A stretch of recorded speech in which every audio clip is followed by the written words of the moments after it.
አፔንዴክቶሚ ይህ ማለት ሰኖቪየም የሚባለውን የተጎዳውንና ህመም እየፈጠረ ያለውን የመገጣጠሚያ ሽፋን ሙሉ በሙሉ በቀዶ ጥገና ህክምና ማስወገድ ነው። አርትሮዲሲስ ይህ ማለት የመገጣጠሚያ ነቅሎ ተከላ ህክምና የማይቻል ከሆነ መገጣጠሚያው በቀዶ ጥገና ህክምና እንዲጠገን ይደረጋል። ይህ ህክምና ሌሎች ስሞቹ አርቲፊሻል አንከሎሲስ እና ሲንደሲስ ናቸው። የአኗኗር ዘይቤ ለውጥ ማድረግ የዚህ በሽታ ህመም በሚከሰትበት ወቅት እረፍት መውሰድ እና ብዙም አለመንቀሳቀስ። ህመሙ በሚመጣበት ጊዜ የምንቀሳቀስበት ከሆነ በሽታው እየተባባሰ ሊመጣ ይችላል።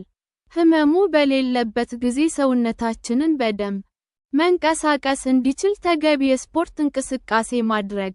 በተጨማሪም በመገጣጠሚያዎች አካባቢ ያሉ ጡንቻዎችን ማጠንከር የሚችሉ የስፖርት እንቅስቃሴዎችን ማዘውተር።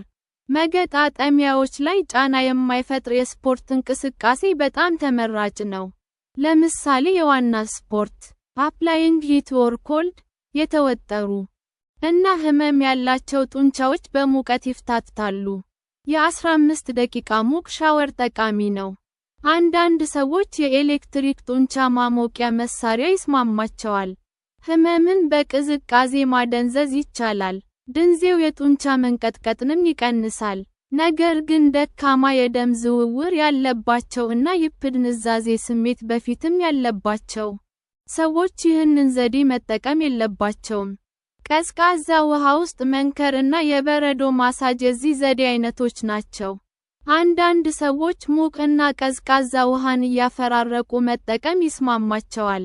ሪላክሴሽን አእምሮን ፈታ የሚያደርጉ ነገሮችን መተግበር።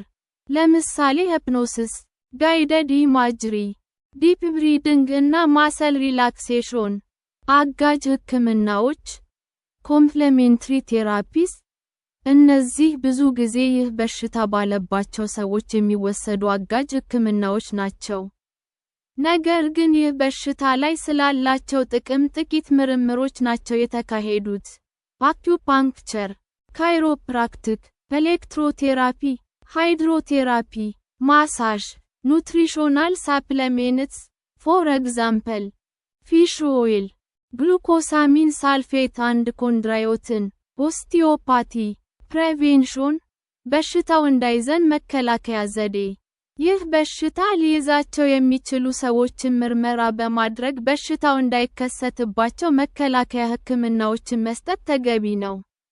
እነዚህ ሰዎች የበሽተኞች ቤተሰብ አባላት፣ በእናትም ወይንም በአባት የሚገናኙ መንታ የኦቶ አንቲቦዲ ምርመራ ውጤታቸው ፖዘቲቭ የሆነ የበሽታው ከፍተኛ ስርጭት ያለባቸው አካባቢዎች ውስጥ የሚኖሩ ሰዎች።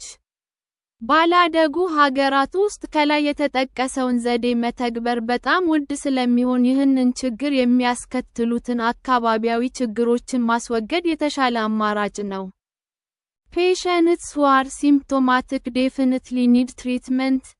Palindromic rheumatism patients often respond to antimalarials and other disease-modifying agents.